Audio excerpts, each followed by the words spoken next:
Hello, hello, it's Shandra, and welcome back to Sunshine on a Dime, the travel podcast bringing you resources, tips, and stories from my travel experiences to help make your travel dreams a reality. So, I've got some big news, and you've probably got it from the description or the title, but I'm going to tell you anyways because it's so exciting. And that is I am heading to South America soon. Eek. And I realized when I was kind of prepping for this episode and thinking about my trip is that I've shared some of the recap of my trips and kind of the reflection of it, but I've never really talked from the front end of kind of the thought processing and the planning portion of like before I go. Because obviously it's a lot different before the trip and after the trip. So here we are. I'm leaving in a little over a month. Oh my gosh. And I haven't yet bought my ticket. Like I always say, this is kind of the hardest part for me is actually like making the leap and making the jump, and the ticket buying is like the wow, okay, this is actually really real. But it's happening. I'm gonna do it probably tonight. By the time this episode comes out, it will definitely have been bought. But I'm going one way to Peru. And eek. So I'm gonna kind of break this episode into two parts. The first part will kind of be centered around the planning of the trip, what I'm thinking or not thinking, and then kind of the why. Why the heck am I doing this? And how am I able to take this time away from being a full-time college student? So yeah, let's hop into it. So I've talked a lot on the podcast about study abroad, and I've interviewed a lot of guests, and we've talked about it, and, a lot of, more mature and wise travelers than me have said that, study abroad is a big experience that was an inspiration for them on their travel journeys. And I think it's my turn to experience what study abroad is like. So as a junior now in college, I am going to spend my spring in Santiago, Chile, which I am so excited about, especially because I've never been to South America. So hopefully this will be the first trip of many to that part of the world.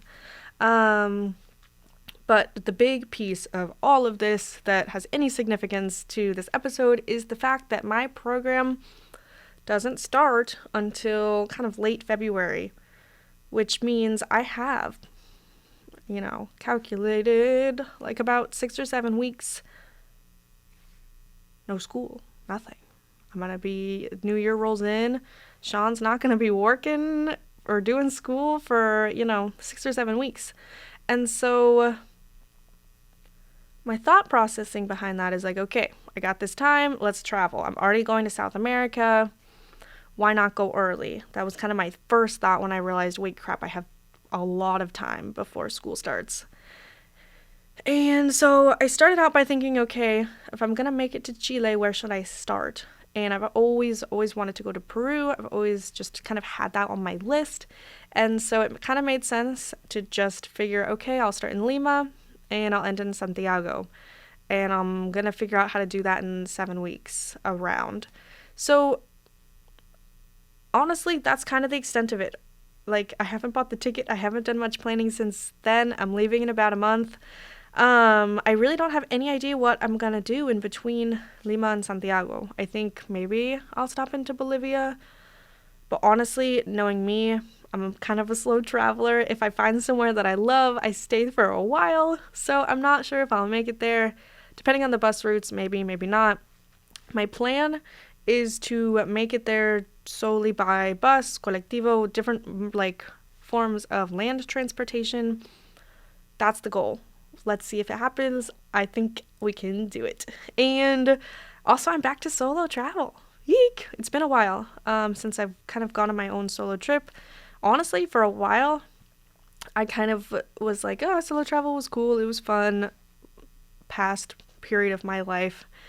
Not thinking I would do it maybe for a while, maybe ever again. Here we are. And we're doing it again. So I'm excited and I'm terrified, and we'll kind of go into both of those reasonings a little bit more in this episode. But honestly, that's a little bit more or less the extent of my planning. And I know that sounds a little crazy.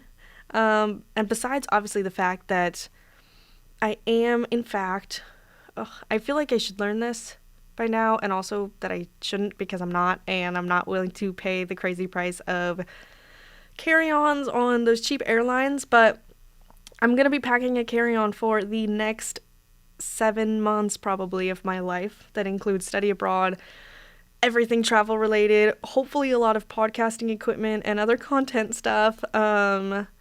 So if anyone knows where I can get a Mary Poppins bag or anything close to it that fits carry-on items, let me know, because we're trying to figure that out ASAP. Yeah, we'll see. If this trip either changes my mind about carry-ons or not, I'm gonna let you know. But kind of the plan that I'm thinking is I'm kind of just gonna book myself into my first hostel in Lima and go from there. And I know that sounds kind of crazy maybe for someone who has not traveled before. Maybe you have, and that still sounds crazy because like I said, I don't know what I'm doing. But honestly, from my past experiences, I found that travelers who have likely been traveling through Peru are going to kind of be my points of contact in the hostels. Obviously, there are websites, blogs, TikToks, all these things. I've seen them. I've looked through them. I have a lot of ideas for what I want, especially with my priorities. I want to see a lot of nature. I want to be immersed in a lot of culture. I want to eat a lot of crazy, yummy food. But travelers are going to be the ones who are there right now telling you hopefully the best places to go, what they've loved, what they haven't loved, how to get there. And like I said, that travel flow, the lack of planning, depending on where you are, I'm hoping in South America, I can just dip into it and just kind of allow for the spontaneity of if I find a place I love, I'm going to stay there. Because for me, the experiences that I remember most and I've gotten the most out of have been the places that I've kind of impromptu stayed longer and kind of immersed myself into wherever I am. And so this is all possible again, largely because I am going solo. And so one person means I call the shots, and it's easier to book just one bed on the fly in a hostel. Knock on wood, I've never been turned away at a hostel, especially traveling in January, February. Hopefully rainy season, there won't be that many people. So yeah, that's kind of, like I said, the extent of the planning that I've been doing. And coming back, I'll probably hop on a podcast episode and we can kind of recap whether that was a good idea, a bad idea. Like I said, in Europe, that was not my best idea. I told you I ended up buying a tent because the hostel prices were so ridiculously expensive. So we'll see how that goes, and we'll recap it. Like I said, this podcast is a lot of trial and error. But other than that, something that I've been thinking a lot about, like I said at the beginning, like I have this 2 months, pretty much, almost 2 months, and it's almost like a no-brainer. The first thought that came into my head was, okay, I'm going to South America, let me just go early. That makes all the sense in the world for me. And the hard thing is, maybe it's funny, maybe it's hard, I don't know, but I keep running into this thing called growing up. And I feel like I've been kind of running into it slowly for a long time. But this 2 months, when I've been confronted with free time, it is really a decision of sacrifice, and it's a decision of prioritizing what I feel like I want and I need and I'm able to accomplish in that time. Because this period of time would also be so perfect for me to work. I'm in college.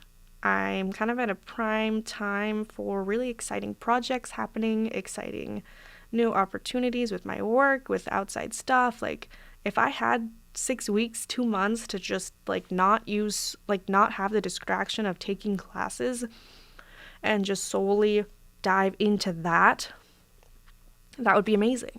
I would get so much done. I'd be so productive. I would rise up in a lot of the endeavors that I'm trying to do. So in a big sense, the opposite of what I should be doing right now is like essentially going off the grid for almost 2 months. But the thing that I'm really starting to realize is that it's a slippery slope into the working world. And there are always reasons to prioritize work over everything and anything. And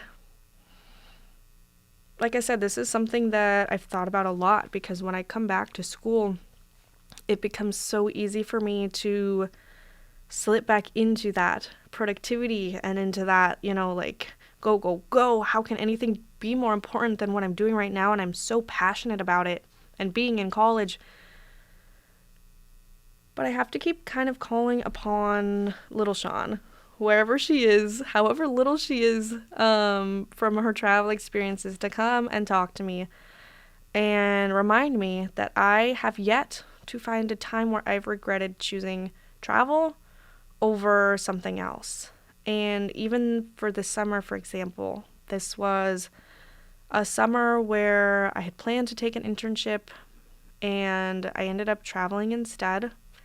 And it was a hard summer. It was not the summer of kind of reset, rejuvenate that I was hoping for, expecting. And looking back, it would have been a lot easier for me, work-wise, emotionally, everything really, to have just taken that internship and kind of gone about my life, enjoyed that experience.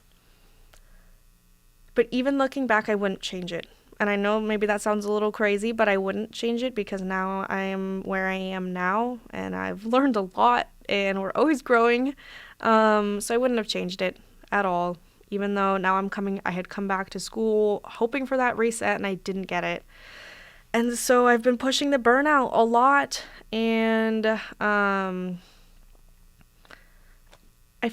feel like I can feel it. Like, I can feel it when I'm burnt out, and I'm sure that you can too. And for me, that feels just kind of like a little bit of a creeping numbness to it. And I talked a little bit with Hannah about this on our podcast episode that came out a couple weeks ago about, mental health and taking breaks when you need to take breaks and figuring out how to prioritize that and balance that. And for me right now, like I said, that it feels like this kind of numbness that starts creeping up, where I think where I get stuck, and where sometimes a lot of us get stuck, is we can be so productive in that state even, and that numbness kind of creeps in, and all of a sudden things aren't as exciting as they used to be, and it feels more draining, but we kind of make that the new normal. And like I said, we just talked about that on the podcast, is like that numbness and how that becomes normalized for us, for Hannah and I, at least in our experiences. And so I keep calling upon little Sean, like I said, to kind of come back and remind me, like, this baseline feeling is not who you are, that underlying unease, the burnout, like, there is a way to reset that, but you need to prioritize it, and you need to prioritize taking a break in order to be able to come back more centered and more reset and more excited to do all the things that you know that you are excited to do and that you should be more excited at this point to be doing. And like I said, I am actually really pretty dang terrified to take this trip, for a lot of reasons.